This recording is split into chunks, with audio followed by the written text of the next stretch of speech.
Dr. Wade, Lan, and Helena. So I try not to repeat my stuff. I will give you a bit more sort of relate to my era because I was born in the 50s. So I've been in Britain for over 50 years. Okay, I do look young, I suppose. Very young. Yeah. Basically, during the 50s and the 60s, to start with, the Chinese immigrants come to Britain, and most of them actually come from the rural area of Hong Kong, mainly the male agricultural labourers. And at that time, most of them, those people who came, they speak Hokkien, Cantonese, Teochew, Teochew, Hainanese, and Hakka, which is my village language, Hakka. And through the original Chinese was the means of communication in that time because we don't have internet, we don't have Wi-Fi. And then during the 60s and 70s, the younger Chinese generation started to go to further education and have professional jobs.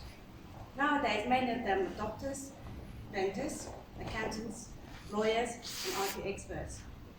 I work in the banking and utility sectors for over 30 years, and my current role now is at Elizabeth Line Crossrail. I'm sure you all heard about it. It opened on 24th May. So this is my first railway industry job. I really enjoy that. And then I'll give you a bit of the stat. In 2004, according to official figures, just under half the Chinese man and 40% of the Chinese women in employment work in the distribution, hotel, and restaurant business. A significant proportion of the British Chinese are second or third generation descendant of these post-World War II immigrants. And let me tell you about history about my father. My late father was one of the first permanent Chinese immigrants that came to settle in the UK. He first arrived in Liverpool, as you heard from the lady say earlier. Liverpool even today is known as the oldest Chinese community in Europe. When my father was alive, he always talked about his first trip to UK and arriving in Liverpool. The whole journey took him well over 6 weeks by sea, not like now 12 hours in Hong Kong. During the 1980s, the Chinese community was very keen, the 1950s, to help the people who come from abroad to settle in UK.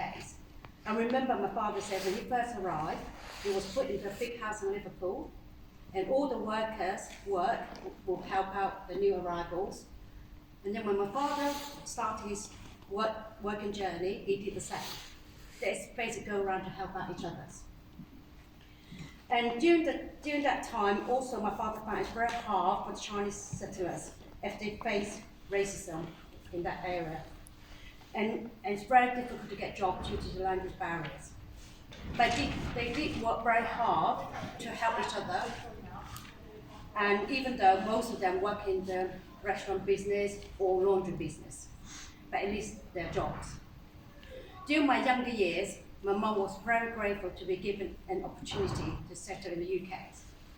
She always said to us, we should always respect the rules of the UK and be a good neighbour and not cause any problems when we were in the community. Even nowadays, her first neighbour's children from the 1960s are still in contact with her through my brothers during Christmas time. As you all know, you do not often hear a lot of problems among the Chinese community in the UK, as many Chinese people are proud of their heritage and do not want to be seen as troublemakers.